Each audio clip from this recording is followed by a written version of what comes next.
boa noite. Começa agora mais um Economia Dia a Dia, programa do Sindicato dos Economistas no Estado de São Paulo. Como sempre acontece nas viradas de exercício, o governo brasileiro divulgou uma série de mudanças na área tributária. E é para falar sobre essas mudanças, que dessa vez tem o nome de Medida Provisória 232, nós convidamos no programa de hoje o senhor José Maria Chapino Alcazar, ele que é consultor de empresas e especialista em assuntos tributários. Tudo bem, senhor José Maria? Boa noite, Wagner. Muito obrigado pela oportunidade de estar participando aqui deste programa. É um prazer estar aqui com vocês, falando sobre o tema planejamento tributário ou carga tributária, aquilo que está muito incomodando a sociedade hoje. É um prazer todo nosso. Afinal, que dilúvio foi esse que se abateu sobre as empresas brasileiras? Tem gente até chamando de tsunami tributário, o que aconteceu com essa medida provisória 232. Você pode explicar para a gente o que muda, o que aconteceu de fato? O governo, mais uma vez, na ansiedade de arrecadar e penalizar o setor produtivo, vem na calada da noite, no final do ano, no 32º dia, que esse é um diferencial desse pacote, tributar as prestadoras de serviços, mais uma vez, de forma com uma total falta de bom senso. Pois é, agora, ainda dá para essas empresas que se sentiram prejudicadas, porque afinal de contas aumentou muito a carga tributária sobre o prestador de serviço agora em 2005, elas podem fazer alguma coisa, podem reagir, podem mudar esse cenário, José Maria? O que está acontecendo, acho que numa moção social com referência a esse pacote tributário que é a medida provisória 232. A sociedade que representa o segmento de serviços está se mobilizando como nunca se mobilizou. Hoje há uma união em todas as entidades representativas do setor de serviços em protesto contra essa medida provisória. Ou seja, a mobilização é levar aos congressistas a não aprovação dessa medida provisória. Suponhamos que essa medida realmente passe pelo Congresso. A MP 232 vire uma lei e tem que ser cumprida pelo prestador de serviço. O que essa empresa que está nos assistindo agora poderá fazer em seu benefício diante dessa realidade? Admitindo-se que a lei, que a medida provisória se transforme em lei, resta ao empresário fazer o seu planejamento, exercitar contas. Porque o que aconteceu com esse pacote tributário? Ele aumenta a tributação, a presunção de lucro, no qual era 32%, ele passa para 40% a presunção do lucro para as empresas tributadas por lucro presumido e aumenta também a base da contribuição social. Ou seja, na ponta final, isso traz um acréscimo de custo tributário na ordem de 2% para as empresas prestadoras de serviço. Cabe aí um planejamento tributário em analisar efetivamente qual é o seu ganho efetivo, qual é o seu lucro final. Suporta 40% de presunção? Se não suportar, se for menos de 40%, tem que começar a fazer contas e reverter isto para a tributação do lucro real. Ou seja, manter a empresa no regime de lucro real, que aí ela pagará o imposto efetivamente sobre o lucro que ela oferir. Mas deixa eu ver se eu entendi, José Maria. Existe o lucro real, como o nome já diz, a diferença entre o que a empresa faturou e teve de despesa, em cima disso apura os impostos, e também o lucro presumido. Ou seja, o governo presume que você tem um lucro X. E no caso da prestadora de serviço, agora em 2005, passa a ser 40%. O governo fala, não, você lucra 40%, não precisa nem fazer conta, você lucra 40%. Explica pra gente, é isso mesmo, José Maria? É assim que funciona? Nós temos no sistema tributário, nós temos algumas alternativas tributárias. Tem as empresas pequenas, as empresas simples, que com faturamento é 1.200.000, as EPPs e as de presumidos, que vão até 48 milhões de faturamento ano.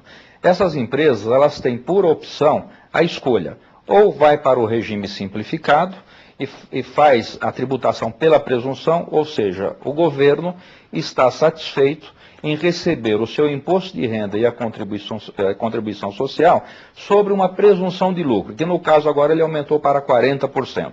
Na indústria é 8%, no comércio é 8%, nas prestadoras de serviço é 40%, passou de 32% para 40%.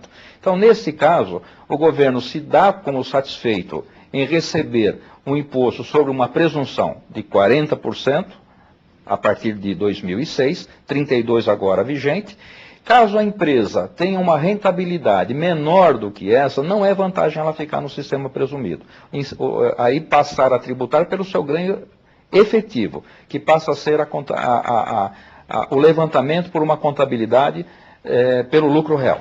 Quer dizer, a empresa já tem mais do que 60% de despesa, já vale a pena começar a pensar no lucro real. Já começa a valer a pena fazer contas, né? Porque na tributação por lucro presumido, o governo lança a ideia, a legislação fiscal, ela lança a ideia que é uma tributação simplificada. Cuidado que isto é uma grande armadilha ao contribuinte. Quando o governo diz, olha, você optou pelo lucro presumido, ou você é uma empresa do regime simples, ou é uma EPP, você está dispensado de prestar contas ao fisco. Isso não é verdade. Na realidade, o governo, ele diz, olha, você optando pelo lucro presumido ou estando no regime simplificado, você não precisa prestar conta ao fisco. Basta a simples escrituração de um livro caixa. É aí que mora o perigo. Aí está uma grande armadilha para o contribuinte. Ou seja, José Maria, vale a pena pensar muito bem, refletir, antes de tomar uma decisão, antes de enquadrar uma empresa, num determinado regime tributário.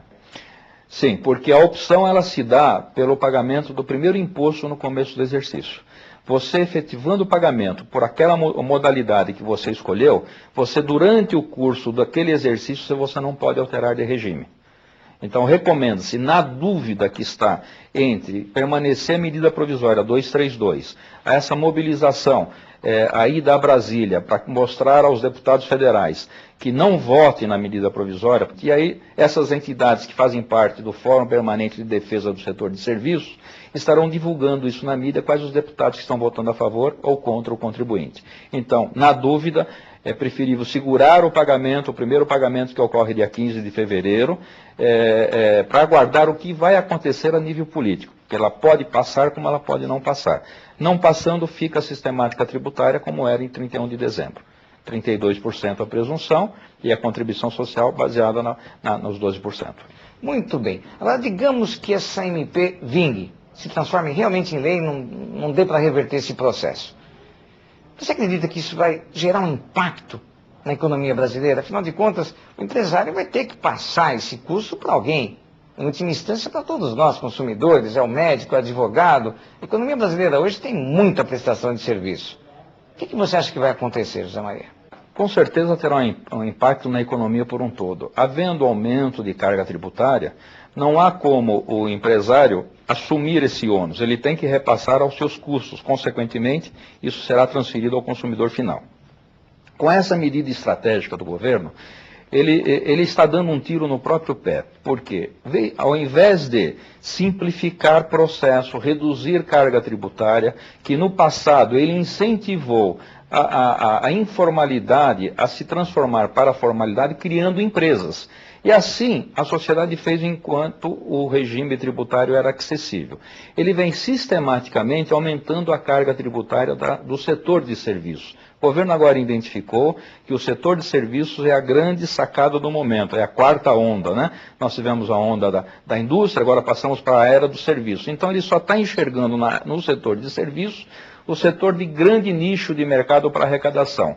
E aí ele começa a dar um tiro no próprio pé, porque já se ouve falar, nós estamos ouvindo na imprensa, que os médicos vão começar agora a usar a seguinte estratégia, com recibo, sem recibo. Os prestadores de serviço vão começar a incentivar a prestação de serviço no campo da informalidade. Ah, mas tem o CPMF para fiscalizar? Eu não sei se o governo tem uma máquina tão robusta para controlar 150, 160 milhões de cidadãos né, brasileiros para que fuja da sonegação fiscal. Eu acho que ele poderia simplificar o processo tributário, dar uma chance ao pequeno empreendedor a se motivar a gerar emprego, criando até uma campanha, olha, contrato emprego de carteira assinada, você tem uma isenção de imposto por 2 anos ou 3 anos. Não, ele vai na contramão, sempre procurando tributar mais. Bom, mas além disso, tem aquela questão histórica. O governo brasileiro tributa, arrecada cada vez mais e também gasta muito mais. Como é que você vê essa equação tão complicada de ser resolvida, hein, José Maria?